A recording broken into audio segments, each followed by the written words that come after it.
الحمد لله الذي جعل الشمس والقمر بحسبان والنجم والشجر يسجدان وفضل زمانا على زمان كما فضل مكانا على مكان وإنسانا على إنسان ونشهد أن لا إله إلا الله وحده لا شريك له ونشهد أن لا إله إلا الله وحده لا شريك له ونشهد أن محمدا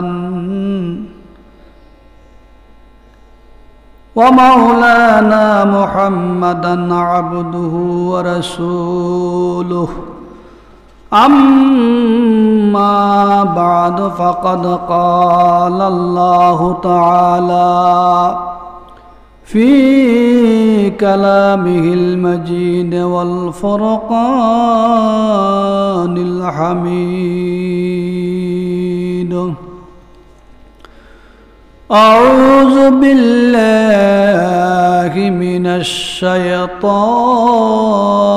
الرجيم بسم الله الرحمن الرحيم ولا يحسبن الذين كفروا إنما نملي لهم خير لأنفسهم إنما نملي لهم ليزدادوا إثما ولهم عذاب مهين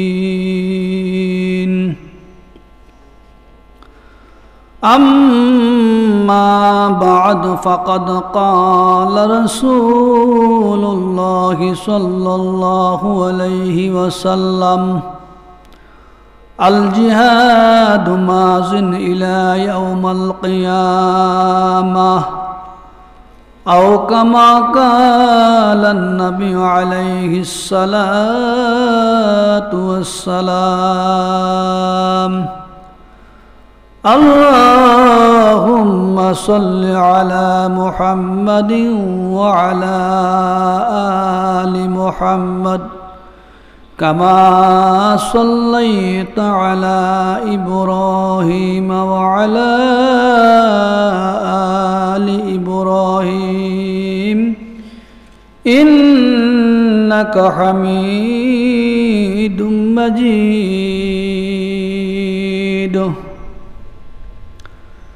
সম্মানিত মুআজ্জাজ মোহতারাম সদর জলাস মুরব্বি নিজাম আসসালামু আলাইকুম ওয়া রাহমাতুল্লাহি ওয়া বারাকাতুহু সর্বত মহান রব্বুল আলামিনের পবিত্র দরবারে হাজার লাখ শুকরিয়া জ্ঞাপন করছি যে আল্লাহ রব্বুল আলামিন আমাদেরকে দুনিয়ার সকল জামিলা মুক্ত করে সকল প্রকারের কর্মব্যস্ততা পরিহার করে মহান রব্বুল আলামিনের দরবারে আসার তৌফিক দান করেছেন। এই জন্য আমরা অন্তরস্থল থেকে প্রভুর দরবারে শুকরিয়া জ্ঞাপন করি আলহামদুলিল্লাহ।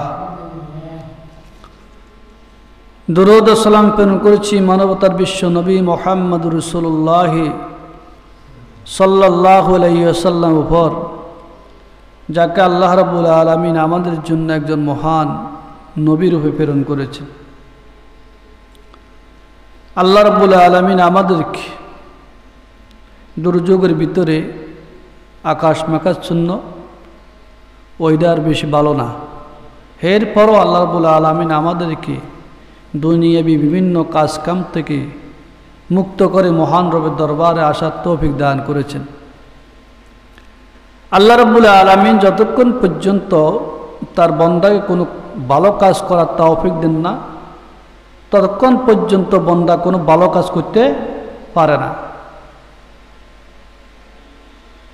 বান্দা ভালো কাজ করতে হলে আল্লাহ পাকের তৌফিক লাগে, আল্লাহ পাকের রহমত লাগে, দয়া লাগে। আল্লাহ রাব্বুল আলামিন দুনিয়াতে মানুষদেরকে যে সমস্ত মঙ্গলের জন্য অবকাশ দেন, আবার কিছু কিছু লোকদেরকে অমঙ্গলের জন্য অবকাশ দেন। আল্লাহ রাব্বুল আলামিন কোরআন কারীমের ভাষায় বলছেন, যারা কাফের মুশরিক তারা যেন মনে না করে যে তাদেরকে মঙ্গলের জন্য অবকাশ দেওয়া হয়েছে, সুযোগ দেওয়া হয়েছে। আল্লাহ কো না, আমি একমাত্র তাদেরকে অবকাশ দিয়েছি, তাদেরকে সুযোগ দিয়েছি তাদের পাপ বাড়ার জন্য। কি বাড়ার জন্য? পাপ বাড়ার জন্য। আমরা অনেক সময় চিন্তা করি সে নামাজও পড়ে না, রোজা রাখে না, আল্লাহর আইন কানুন মানে না, নবীর তরিকা মতো চলে না, সন্ত্রাসী করে, চুরি করে, ডাকাতি করে, হাইজাগারি করে, মাস্তানি করে। এরপর আল্লাহ রাব্বুল আলামিন তাকে অর্থ সম্পদ টাকা পয়সা অনার্গল দিচ্ছেন, বলি না? কিন্তু এই যে আল্লাহ রাব্বুল আলামিন তাকে অর্থ সম্পদ দিয়েছেন, টাকা পয়সা দিয়েছেন, ক্ষমতা দিয়েছেন, এই অবকাশটা দিয়েছে, এটা কিসের জন্য নয়? তার মঙ্গলের জন্য নয়, কিন্তু পরকালের জন্য পাপ বৃদ্ধি করা, তার গুনাহ বাড়ার জন্য আল্লাহ এই সুযোগ দিয়েছেন। তো পৃথিবীতে যারা ইহুদি নাসারা, এরা তো আল্লাহর হুকুম মানে না, নবীর তরিকা মেনে চলে না, কিন্তু আল্লাহ এরপর অনেক সময় অনেক সাথ দেন, অবকাশ দেন না? যেরকম ফেরাউন 700 বছর পর্যন্ত ক্ষমতার মস্তদে ছিলেন কিনা? সে তার জীবনে একটি কাজও তো ভালো করেন নাই, সব খারাপ কাজ করছে। এরপর আল্লাহ রাব্বুল আলামিন তাকে সাথ দিয়েছেন, সুযোগ দিয়েছেন। এই সুযোগটা কেন? তার পাপ বাড়ার জন্য, গুনাহ বাড়ার জন্য, যাতে করি কিয়ামতের ময়দানে সেই পাপের বোঝা নিয়ে জাহান্নামে যেতে পারে। এই জন্য আল্লাহ রাব্বুল আলামিন কোরআন কারীমে বলছেন, ওয়ালা লা ইয়াহসাবান্নাল্লাযীনা কাফারু ইন্নামা নুমলি লাহুম খায়রুল লিআনফুসিহিম ইন্নামা নুমলি লাহুম লিয়াজদাদু ইসমান ওয়া লাহুম আযাবুম মুহিন। আল্লাহ রাব্বুল আলামিন কোরআনুল কারীমে সুস্পষ্ট ভাষায় বলেন, ওই সমস্ত যারা কাফের, কুফরি করে, আল্লাহর সাথে আল্লাহকে অস্বীকার করে, আল্লাহর নীতিমালাকে অস্বীকার করে, সেই কাফের মুশরিকরা যেন এটাই ধারণা না করে যে আল্লাহ তাদেরকে কল্যাণের জন্য অবকাশ দিয়েছেন। ইন্নামা নুমলি লাহুম লিয়াজদাদু ইসমান, আল্লাহ রাব্বুল আলামিন বলেন, আমি তাদেরকে তাদের পাপ বৃদ্ধির জন্য অবকাশ দিয়েছি। কিসের জন্য? পাপ বৃদ্ধির জন্য, গুনাহ কামানোর জন্য আল্লাহ অবকাশ দিয়েছেন, সুযোগ দিয়েছেন।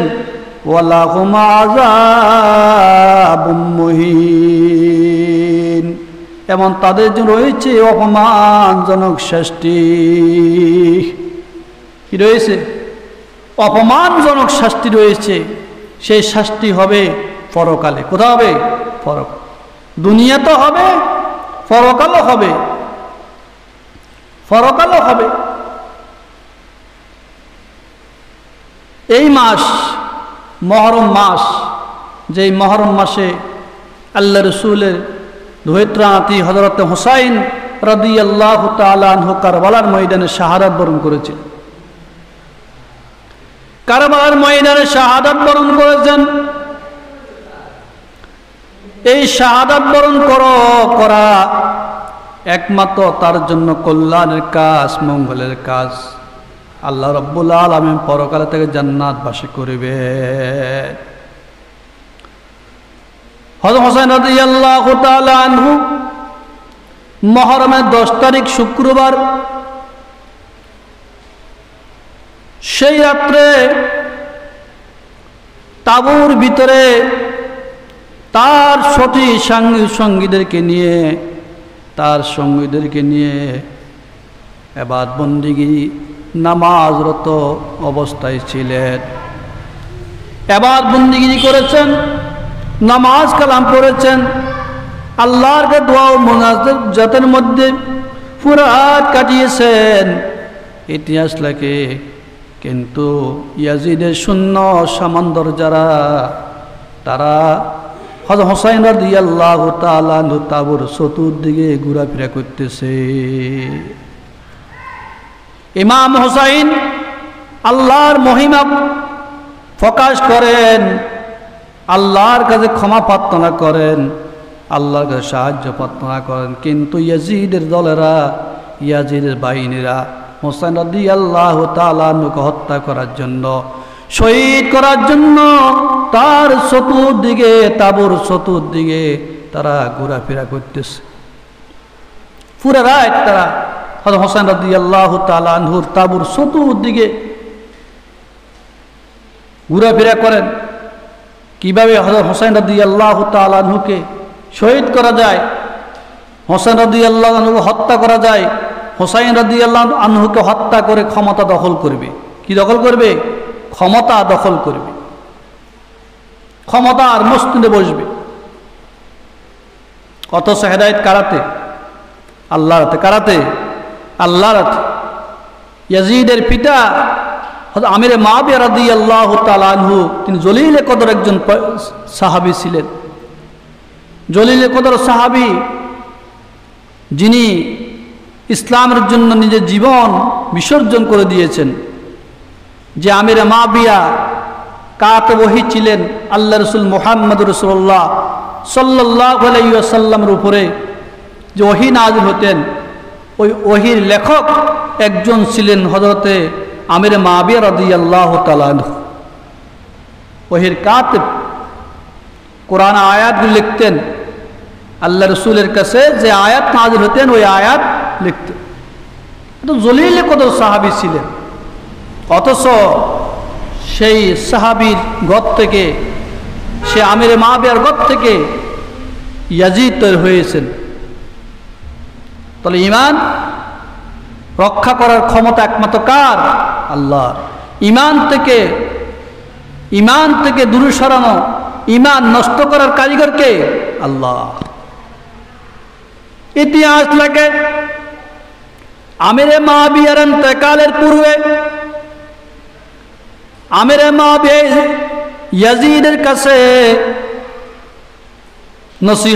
ইয়াজিদকে নসিহত করেছেন, হে ইয়াজিদ, খবরদার, আমার ইন্তেকালের পরে তোমার সাথে, বনি উমাইয়ার সাথে, আহলে বাইতের সাথে ঝগড়া ফাসাদ হতে পারে। খবরদার, আহলে বাইতের সাথে তুমি কোনো বেয়াদবি করবে না। কারণ আহলে বাইতের লোকেরা ক্ষমতা সালানের হক তাদের হক রয়েছে। খবরদার, তাদের সাথে কোনো বেয়াদবি করবে না। তাদের সাথে সুন্দর আচরণ করবে, সম্মান সুযোগ আচরণ করবে, তাদের সাথে ভালো কথা বলবে। খবরদার, কোনোদিন হোসেন রাদিয়াল্লাহু তাআলা আনহুর সাথে বেয়াদবি করবে না। অথচ ইয়াজিদ আমির মুআবিয়ার এই নির্দেশ মানেন নাই। যদি আমির মুআবিয়ার নির্দেশ যদি মানতেন, কিন্তু কারবালার ময়দানে হোসেন রাদিয়াল্লাহু তাআলা আনহু শহীদ হতেন না। হতেন? হোসেন রাদিয়াল্লাহু তাআলা আনহু শহীদ হতেন না। আহলে বাইতের সদস্যরা শহীদ হতেন না, কিন্তু যুদ্ধ বন্ধ হয়ে যেত, তাদের মধ্যে সমঝোতা আসত। অথচ হোসেন রাদিয়াল্লাহু তাআলা আনহু যখন কারবালার ময়দানে গেলেন, চতুর্দিক থেকে যখন ইয়াজিদের সৈন্য বাহিনীর আক্রমণ করার চেষ্টা করলেন, হযরত হোসেন রাদিয়াল্লাহু তাআলা আনহু বললেন, হে উবাইদুল্লাহ বিন জিহাদ, আমাকে হয়তো ইয়াজিদের কাছে যাওয়ার জন্য সুযোগ দাও, আমি ইয়াজিদের সাথে সল্লাহ পরামর্শ করে যে কোনো একটা কাজ করব। 2 নম্বর, যদি সেই আদেশ না মানো আমাকে মদিনায় ফিরে যেতে দাও, আমি মদিনায় ফিরে যাব। আমি তোমাদের সাথে যুদ্ধ করতে আসি নাই, লড়াই করতে আসি নাই। এইভাবে কয়েকটা দাবি ওবায়দুল্লাহ বিন জিহাদের কাছে দিয়েছেন। আর ওই ওবায়দুল্লাহ বিন জিহাদ ছিল কুফার গভর্নর। এদের মনের আশা আকাঙ্ক্ষা হলো হোসাইন রাদিয়াল্লাহু তাআলা আনহুকে শহীদ করে ক্ষমতা দখল করবে, ক্ষমতার মস্তদে বসবে। এটাই ছিল তাদের আশা আকাঙ্ক্ষা। ইতিহাস লেখে হযরত হোসাইন রাদিয়াল্লাহু তাআলার ফুফু যায়নাব রাদিয়াল্লাহু তাআলা আনহু তারা তাঁবুতে ছিলেন। তাঁবুর ভিতরে তারা অনেক কান্দাকাটি করেছেন, অনেক বিলাপ করেছেন। হোসাইন রাদিয়াল্লাহু তাআলা আনহু বললেন, হে ভাই হোসাইন, তুমি তো নিজের জীবন দেওয়ার জন্য এখানে এসেছ, অথচ আমরা যুদ্ধ করতে আসি নাই। কিন্তু হোসাইন রাদিয়াল্লাহু তাআলা আনহু তার বোনকে বিভিন্ন সান্ত্বনা দিয়েছেন, সান্ত্বনাপূর্বক কথা বলেছেন। আর বলেছেন, বোন দেখো, একদিন মরতে হবে, সবাই মরে যাব। পৃথিবীর সকল মানুষ মারা যাবে, আসমান জমিনের সকল মাখলুকাত মৃত্যুবরণ করবে। এমনকি আকাশ জমিনে যে ফেরেশতা আছে সকল ফেরেশতারা মৃত্যুবরণ করবে, কেউ থাকবে না। একদিন আমরা মৃত্যুবরণ করব। কিন্তু আমরা ইয়াজিদের ইয়াজিদের ক্ষমতা গ্রহণ করে, ইয়াজিদের হাতে বায়াত গ্রহণ করে মৃত্যুবরণ করব না। আমরা হককে আল্লাহর জমিনে বাস্তবায়ন করার জন্য, আল্লাহর হুকুমকে এই জমিনে বাস্তবায়ন করার জন্য আমরা শাহাদাত বরণ করব। তাতে আমাদের কিছু আসে যায় না। আজকে যারা ইয়াজিদের নামে সুরুদি রহমতুল্লাহ আলাই লাগায়, কেন লাগায় সেটা আমি বুঝতে পারি না। আর কিছু আলেম বলতেছেন যে ইয়াজিদের কোনো দোষ নাই। ইয়াজিদের যদি দোষ না থাকতো তাহলে এত বড় বিশাল যুদ্ধ কিভাবে কারবালার ময়দানে সংগঠিত হয়? কি বলেন, ঠিক না?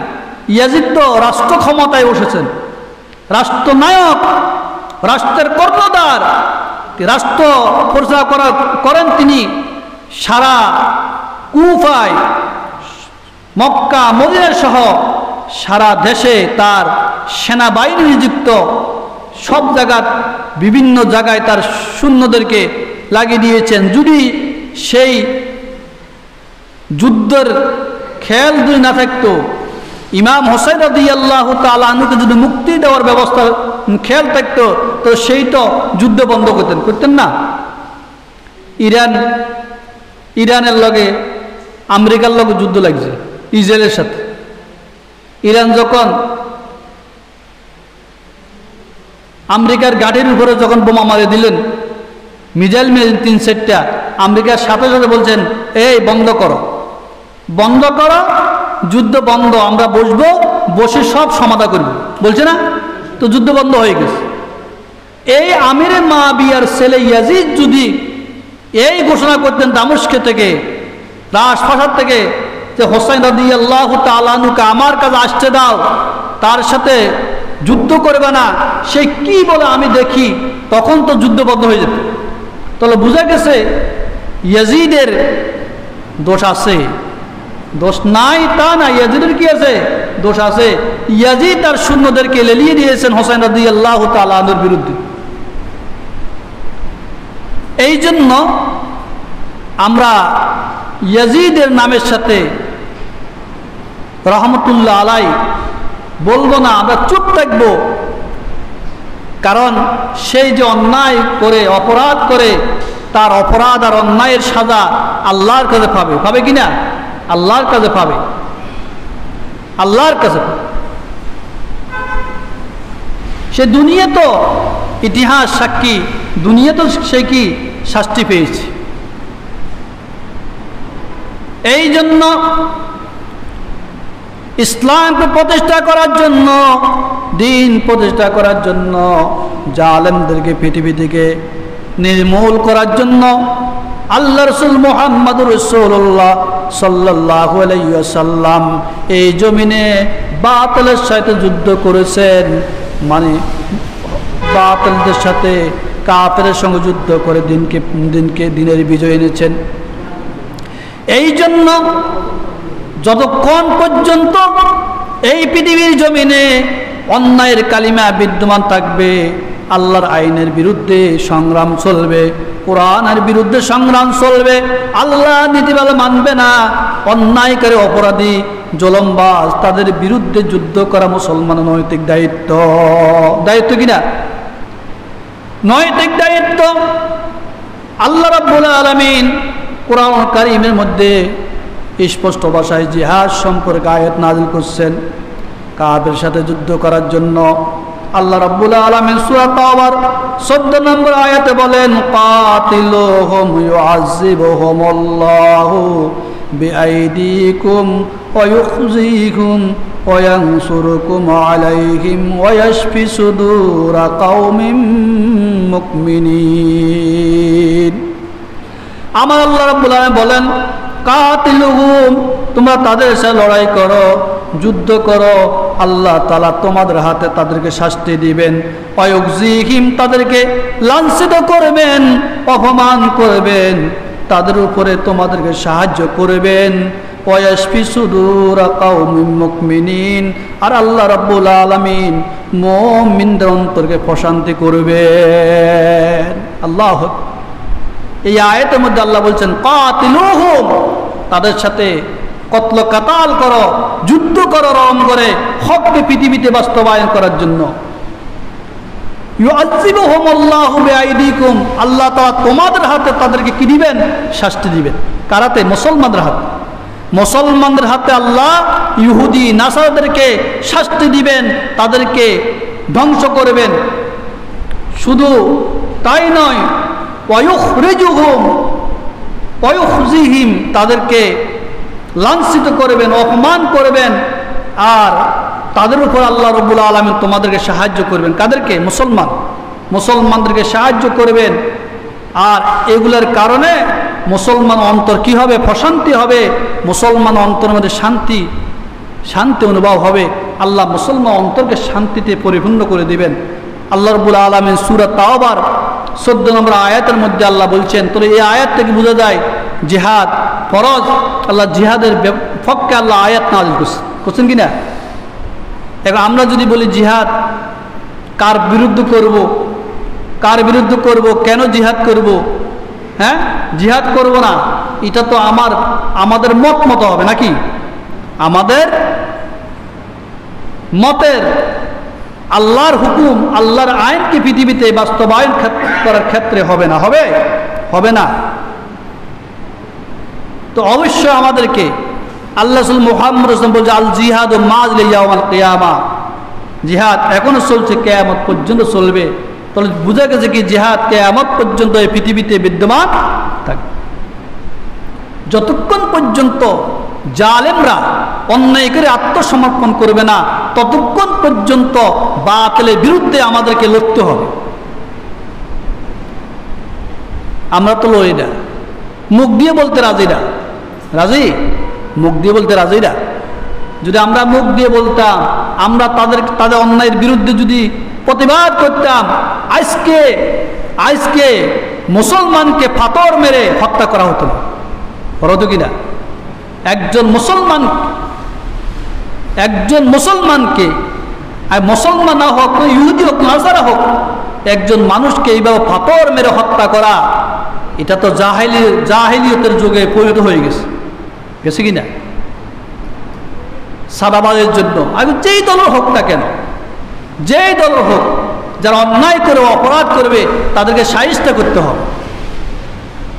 সাদাবাজিকে কেন্দ্র করে, সাদাবাজির জন্য, সাদা আদায় করার জন্য সাদা না দেওয়ার কারণে একজন মুসলমানকে এইভাবে পাথর নিক্ষেপ করে কুপিয়ে হত্যা করা, এটা তো জাহেলের যুগকে হার মানায় নাই। কারণ আমাদের ইমানের অভাব, ইমান ও আকীদার অভাব, আমাদের সেই বিবেক বুদ্ধি আমরা হারিয়ে ফেলেছি। অন্যায় করতে করতে করতে করতে, জুলুম করতে করতে, অন্যায় জুলুমে আমার পাপের কারণে দেশ ভারী হয়ে গেছে। মানুষ কিভাবে পারে এরকম কাজ করতে? মানুষটার পশু পাখি না, পশু পাখি। মানুষকে আল্লাহ বিবেক দিয়েছে, বুদ্ধি দিয়েছে, বিবেক বুদ্ধির সাথে কাজ করতে হবে। তো একজন মানুষকে যারা এভাবে হত্যা করেছে, কিন্তু তাদের কি বিচার হবে না? তাদের বিচার হবে না? দুনিয়া তো বিচার হবে, পরকালে কি হবে? বিচার হবে, পরকালে বিচার হবে। ইয়াজিদের পক্ষের যে লোকটি অন্যায় অপরাধ করেছিল, তার বিচার দুনিয়াতে হয়েছে, পরকালে হয়েছে।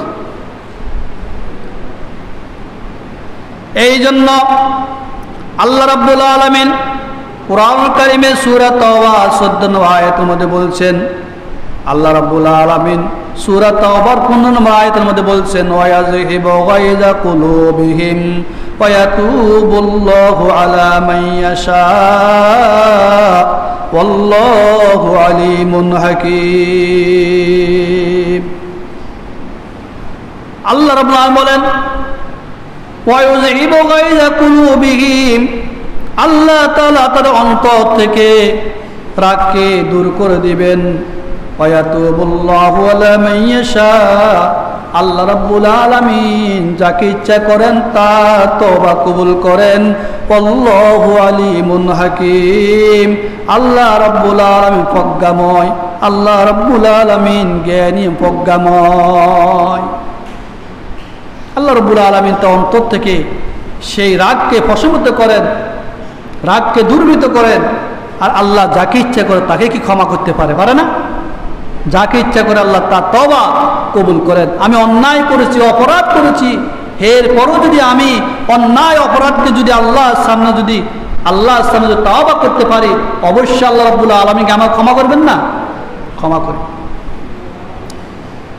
আল্লাহ রাব্বুল আলামিন জিহাদ সম্পর্কে সূরা তাওবার অন্য আরেকটি আয়াতে বলেন, আম্মা হাসিবতুম আন তুদরাকু ওয়ালাম্মা ইয়ালামিল্লাহুল্লাযীনা জাহাদু মিনকুম ওয়ালাম ইয়াত্তাখিযু মিন দুনিল্লাহি ওয়ালা রাসূলিহি ওয়ালাল মুমিনিনা ওয়ালিজাতান ওয়াল্লাহু খাবীরুম বিমা তা'মালুন। এখানে এই আয়াতের মধ্যে আল্লাহ তাআলা বলছে যে আল্লাহ এবং তার রাসূল এবং মুমিন ব্যতীত তো অন্য কারোর সাথে বন্ধুত্ব করা যাবে না। কি যাবে না? অন্য কারোর সাথে বন্ধুত্ব করা যাবে না। আমাদেরকে বন্ধুত্ব করতে হলে ঈমানদারের সাথে করতে হবে, ঈমানদারের সাথে করতে হবে। এই ইয়াজিদ আল্লাহ রাসূলের নাতি হোসাইন রাদিয়াল্লাহু তাআলা আনহুকে সেই কারবালার ময়দানে শহীদ করেছেন, কিন্তু এটা অন্যায় অপরাধ সে তো বুঝে না, অবশ্যই সে জানে। কেন করেছেন? ক্ষমতার লড়াই। কিসের জন্য? ক্ষমতার জন্য। ক্ষমতার মসনদে বসতে হবে, ক্ষমতার প্রয়োজন তাদের, এই জন্য তাদের দুনিয়া প্রয়োজন, আখিরাতের কোনো প্রয়োজন নাই। অথচ আল্লাহ রাসূল মুহাম্মদ রাসূলুল্লাহ সাল্লাল্লাহু আলাইহি ওয়াসাল্লাম বলেছেন, যতক্ষণ পর্যন্ত তোমরা আমি মুহাম্মদ রাসূলুল্লাহ সাল্লামকে তোমাদের বাপ, তোমাদের ভাই এবং তোমাদের আত্মীয় স্বজন, পৃথিবীর সকল মানুষের চাইতে যদি আমি মুহাম্মদকে পছন্দ না করো, ভালো না বাসো, সে কখনো ঈমানদার হতে পারবে না। তো ঈমানদার যদি আমরা হতে হয়, তাহলে মুহাম্মদ রাসূলুল্লাহ সাল্লাল্লাহু আলাইহি ওয়াসাল্লামের আহলে বাইতের প্রতি মহব্বত আর ভালোবাসা রাখতে হবে কিনা? রাখতে হবে না? মুহাম্মদ সাল্লাল্লাহু আলাইহি ওয়াসাল্লাম যেখানে বলছেন দুনিয়ার সকল মানুষের চাইতে আমি নবীকে ভালোবাসতে হবে, তো নবীকে ভালোবাসতে হলে তাহলে নবীর আহলে বাইতদেরকে ভালোবাসতে হবে কিনা?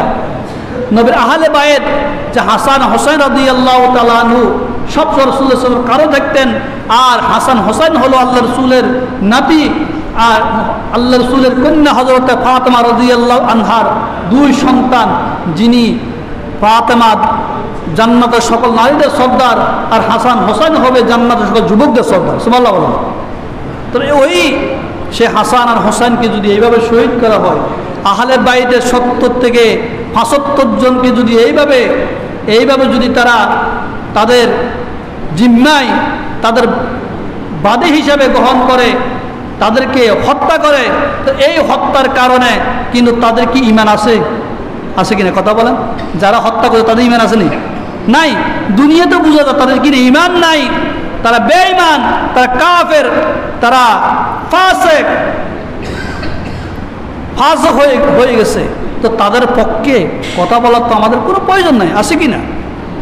সাহাবীদের পক্ষে কথা বলতে হবে যারা, আরে অনেক সাহাবী তো ইমানদার সাহাবীও তো মুরতাদ হয়ে গেছে না?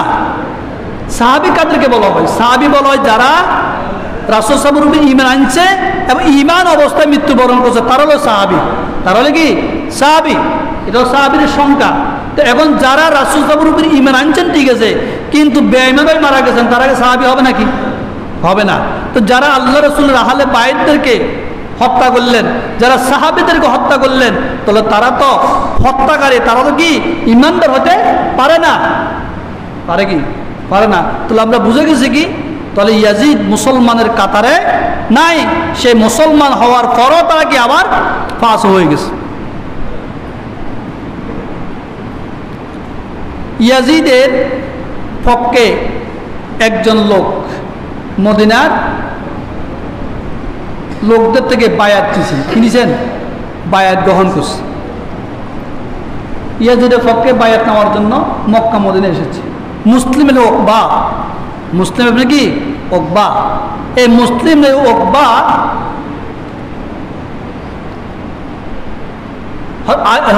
আমিরে মাবিয়ার ছেলে ইয়াজিদের পক্ষে বায়াত নেওয়ার জন্য মক্কা মদিনা এসেছে।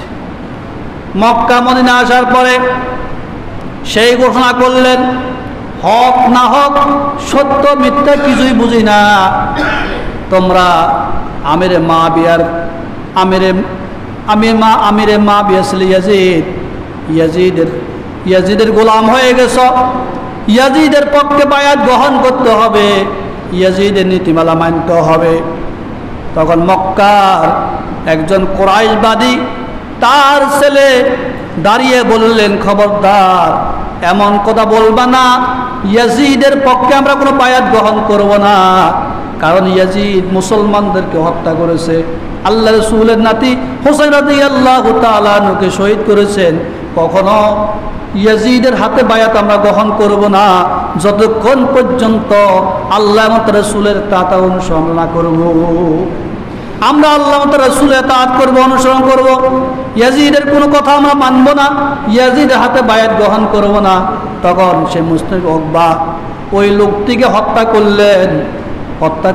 হত্যা করার পরে সেই কুরাইশবাদী ঘোষণা করলেন, যতক্ষণ পর্যন্ত মুসলিম ওকবাকে আমি হত্যা না করব, আল্লাহ যদি আমাকে ক্ষমতা দান করেন, আমি মুসলিম ওকবাকে হত্যা করব যে জায়গা পাই। সেই মুসলিম ওকবা মদিনা থেকে বাইর হয়েছেন, কোথাও যাবে, সে অসুস্থ হয়ে গেছেন। অসুস্থ হয়ে মুসলিম ওকবা প্রতিমাত্রে মৃত্যুবরণ করলেন। মানুষটাকে কবর দিলেন। কবর দেওয়ার পরে সেই আনসারীবাদী শুনছে মুসলিম ওকবা মৃত্যুবরণ করেছে। সে যখন মদিনা থেকে কিছু লোকদেরকে নিয়ে আসলেন, লোকদেরকে নিয়ে এসে ওকবা ইবনে মুসলিম ওকবার কবরের পাশে আসে তার কবর খুঁড়তে শুরু করলেন। অর্থাৎ সেই যে কসম করেছে ওকবা আমেরকে হত্যা করার, ওকবা আমের লাশকে আগুন দিয়ে জ্বালিয়ে দেওয়ার জন্য কসম করেছেন, সেই নাই তার কসমটা পুরা করবে। সে আল্লাহ রাব্বুল আলামিনের ফরিয়াদ রব্বুল আলামিন যে মুসলিম ওকবা আমার ছেলেকে হত্যা করেছে, হত্যা করার বিনিময়ে বলছিলাম, আল্লাহ যদি আমার ক্ষমতা দেয়, শক্তি দেয়, আমি ওকবা আমেরের এই লাশকে দুনিয়ার উপরে আগুন দিয়ে জ্বালিয়ে শেষ করে দিব। কবর খনন করতে করতে দেখলেন সে উকবা আমেরের গলার মধ্যে বিশাল একটি সাপ গলার মধ্যে পেঁচানো, আর তাকে আক্রমণ করতেছে, ধ্বংস করতেছে, কামড়াতেছে। এই মহিলা দেখে হতভম্ব হয়ে গেলেন, এই মহিলা দেখে আশ্চর্যিত বোধ করলেন, ভয়ে কবর থেকে চলে আসলেন। কিন্তু শাস্তি তো আল্লাহ রাব্বুল আলামিন কবর দিচ্ছেন, আমি কিভাবে শাস্তি দিব, আর তাকে আমি দুনিয়াতে তুলতে পারবো না, তার শাস্তি হতেছে।